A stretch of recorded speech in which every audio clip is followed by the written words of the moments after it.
Welcome to Deepu channel. ఈరోజు మనం ఈ వీడియోలో ఈ 2026కి సంబంధించి టెట్ సిలబస్ తెలుగుకి సంబంధించి గ్రామర్ చూద్దాము. ఈ గ్రామర్లో కూడా అలంకారాలకు సంబంధించి టెట్లో మీకు ఎస్జిటి కానీ స్కూల్ అసిస్టెంట్ కానీ 2-3 మార్క్స్కి వస్తాయి. వాటికి సంబంధించి అలంకారాల టాపిక్ చూద్దాం. ఈ వీడియో చూసే ముందు ఈ ఛానల్ని ఇంకెవరైనా కానీ సబ్స్క్రైబ్ చేసుకోకపోతే కనుక తప్పకుండా సబ్స్క్రైబ్ చేసుకోండి. వీడియో ఎండింగ్ వరకు చూసి లైక్ చేయండి. మనం టాపిక్లోకి వచ్చేద్దాం. ఇక్కడ అలంకారాలు గనక చూసుకున్నట్లయితే అసలు అలంకారాలు అంటే ఏంటి, మీకు టెట్కి సంబంధించి చాలా డెప్త్గా ఇస్తాడు సిలబస్.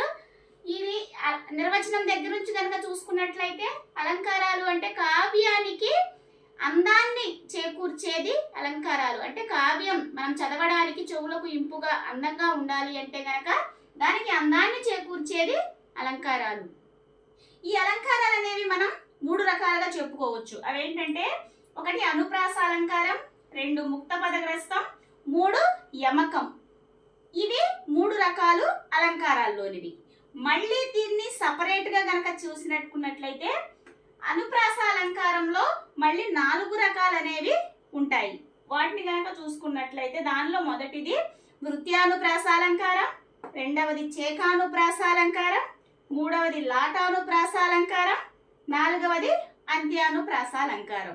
ఇవి అలంకారం 3 రకాల్లోని అనుప్రాస అలంకారంలో ఉన్న 4 రకాల అలంకారాలు.